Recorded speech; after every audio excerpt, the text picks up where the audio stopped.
voy a hablar del yacimiento paleontológico de Quivas. El yacimiento paleontológico de Quivas está situado en la península ibérica, en el sureste de la península ibérica, concretamente en Murcia, en el municipio de Abanilla. Bueno, aquí podéis ver el mapa geológico de la sierra donde está situado y aquí una vista panorámica de la sierra. El yacimiento de Quivas se encuentra en una antigua cueva, bueno, es una antigua cueva rellena de sedimentos. La cueva actuó como una trampa natural, bueno, también donde vivían las diferentes especies y se fue rellenando de sedimentos y ahí quedaron atrapados los restos fósiles.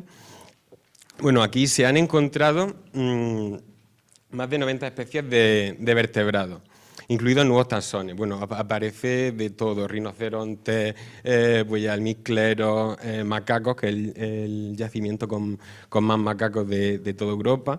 La secuencia tiene una cronología de entre 1.100.000 y 900.000 años. En la secuencia hemos podido ver que aparecen diferentes especies dentro de la misma secuencia. En la parte basal encontramos dos especies que son típicas de clima húmedo, como son la ardilla voladora o Ophisaurus, que aunque parezca una serpiente no lo es un lagarto sin patas. Y en la parte superior, una víbora hocicuda. Y la víbora hocicuda, al contrario que las otras especies, es una especie de clima mucho más árido. O sea que lo que vemos en la secuencia a lo largo del tiempo es que ha habido una aridificación en el clima. Por tanto, este yacimiento, bueno, por la cronología que tiene y por lo rico de especies, bueno, no se ha encontrado presencia humana, pero tiene mucha importancia porque nos permite ver cómo era el clima y el paleoambiente cuando justo después de la llegada de los primeros humanos a Europa Occidental. También he de destacar que se ha encontrado también el esqueleto del lince ibérico más antiguo de la península, bueno, y más completo. Hemos realizado un estudio sedimentológico y estratigráfico de toda la secuencia, y para poder ver los proxies que nos permitan ver si ha habido más cambios climáticos o que nos permitan ver el paleoambiente donde se encontraban estas especies. Para ello, bueno, hemos descrito la secuencia, que aquí podemos ver cómo se ve el afloramiento, como veis, una antigua cueva con espeleotemas impresionantes, columnas, y se encuentra completamente rellena de sedimentos.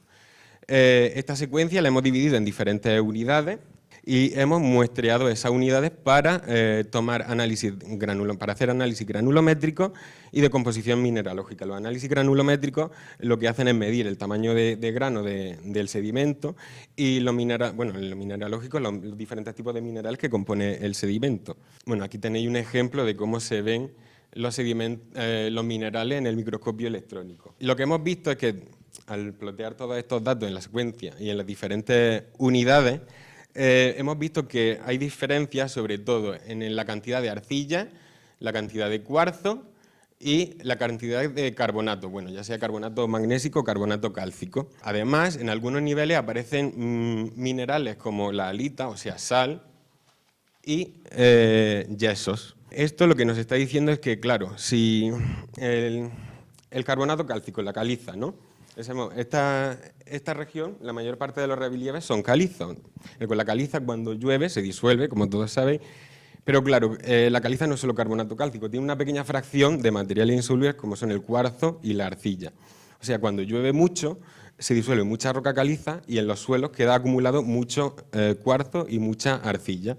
Por lo tanto, en las unidades donde aumenta mucho la cantidad de esos minerales, nos estará indicando que cuando se estaban formando esos sedimentos había un clima húmedo. Al contrario, lo que pasa en los climas áridos o secos no se disuelve tanta caliza, hay más meteorización mecánica, o sea, simplemente hay rotura de lo que es la roca para formar el suelo, por lo que tendremos una disminución en la cantidad de arcilla y de cuarzo y un aumento en los carbonatos. Y eso es lo que hemos podido ver en cada una de las unidades. Y bueno, como lo tenemos muy bien datado, tenemos la cronología y bueno, y hay un buen registro de las diferentes etapas glaciares e interglaciares, pues hemos podido correlacionarlo. Bueno, tengo que decir que aquí, en general, en la cuenca mediterránea, cuando hay una glaciación, el clima lo que tiende a hacerse más árido, no se hace más frío. Y al contrario, cuando estamos en un interglacial, el clima es muchísimo más húmedo. Es lo que vemos aquí en Kiva. En la parte basal, sobre todo, bueno, hemos identificado varios eventos húmedos y áridos, y sobre todo aquí en la parte basal había como un super interglacial, un evento muy húmedo, y luego ya hacia esta parte se va aridificando el clima. Ya luego hay otros eventos también más húmedos, pero no tanto como el evento principal que ocurre en la parte basal. Y esto es el estudio que hemos realizado, y bueno, decir también que las excavaciones son espacios seguros para las personas LGTBIQ+, y bueno, promueven la diversidad y la inclusión en la ciencia. Bueno, quiero dar las gracias a todo el equipo de excavación, a los directores, a Pedro Piñero, a Jordi Agustí, bueno, a todos mis amigos que han venido y bueno, y también a mi novio que está aquí. Y bueno, muchas gracias a todos.